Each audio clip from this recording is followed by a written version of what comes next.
1 مارچ 2026 کی یہ شام پوری دنیا کی تاریخ میں سیاہ حروف سے لکھی جائے گی، کیونکہ مڈل ایسٹ کا وہ سپر پاور لیڈر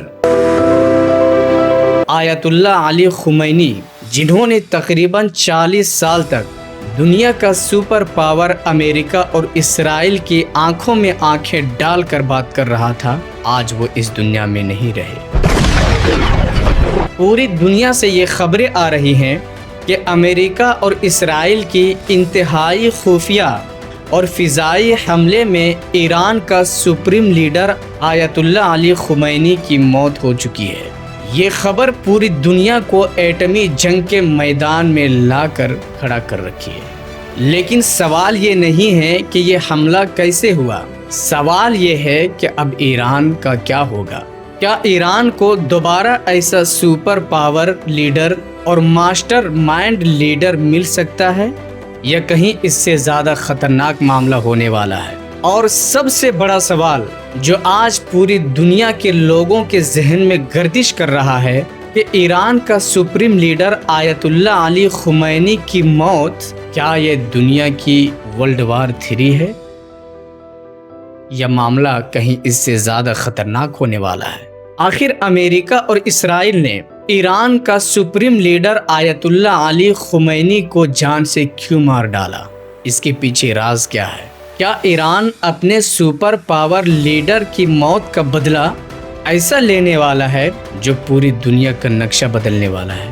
آج کی اس ویڈیو میں ان تمام سازشوں کا پردہ فاش کریں گے اور زمین کی تہوں سے اس سچائی کو چیر نکالیں گے جو آپ سے بڑے بڑے میڈیا اور نیوز چینلز چھپاتے ہیں۔ آگے بڑھنے سے پہلے یہ بات ذہن نشی کر لیں، ہم اس شخصیت کی بات کر رہے ہیں جو تقریباً 40 سال تک دنیا کا سپر پاور امریکہ اور اسرائیل کو چیلنج کرتا رہا۔ انہوں نے اپنی بادشاہیت کے زمانے میں ایران کو اتنا مضبوط کر دیا کہ آج سپر پاور امریکہ اور اسرائیل جیسے کنٹریز ایران کو آج تک جھکا نہ سکا، جس کے سمندروں میں بیڑے ڈالے گئے، جس کی معیشت کا گلا گھونٹ دیا گیا، جس کے سائنسدانوں کو سرعام قتل کیا گیا، مگر وہ قوم آج تک جھکی نہیں ہے۔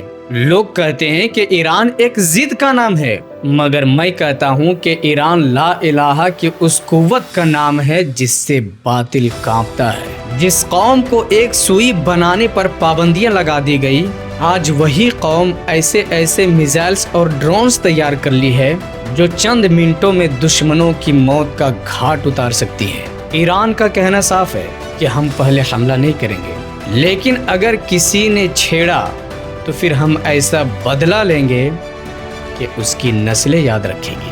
آیت اللہ علی خمینی نے یہ ثابت کر دیا کہ 50 سال غلامی کی زندگی جینے سے بہتر ہے 1 سال شیر کی زندگی جی لو۔ اور ایران نے ان کی قیادت میں صرف میزائلز اور ڈرونز نہیں بلکہ پورے مشرق وسطی میں اپنا نیٹ ورک بنا لیا ہے، جسے ایکسس آف ریزسٹنس کہتے ہیں۔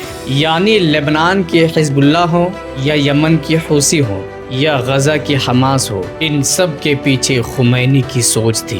لیکن مسئلہ یہ ہے کہ اب جب وہ اس دنیا میں نہیں رہے تو اسرائیل سوچ رہا ہے کہ اب راستہ صاف ہو گیا۔ لیکن سوال یہ ہے کہ کیا واقعی ایسا ہے؟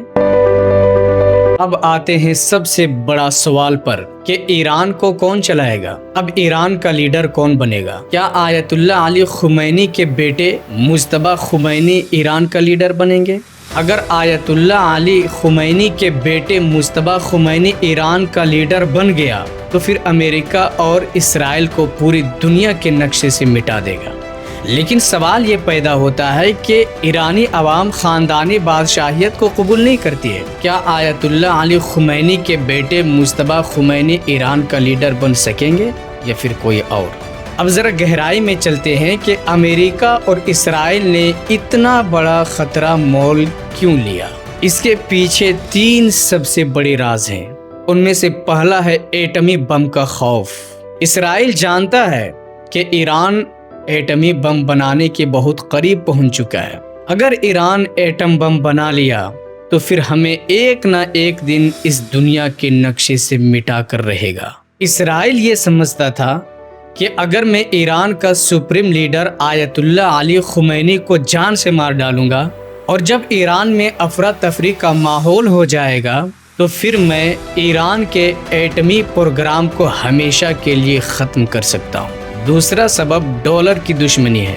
ایران ڈالر کو چھوڑ کر اب دوسری کرنسی میں اپنی تجارت کر رہا ہے اور یہ امریکہ کی معیشت کا سب سے بڑا خطرہ ہے۔ اور تیسرا سب سے بڑا سبب گریٹر اسرائیل کا خواب۔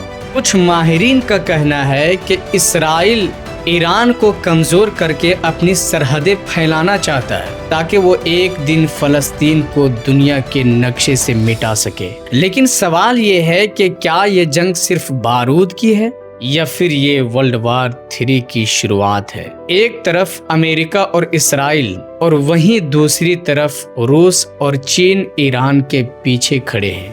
اگر ایران اپنے محور مزاحمت کو یعنی حزب اللہ اور حوثیوں کو جنگ کے میدان میں اتار دیا تو پوری دنیا میں تیل کی سپلائی بند ہو جائے گی اور مہنگائی کا وہ طوفان آئے گا جو پوری دنیا کانپ اٹھے گی۔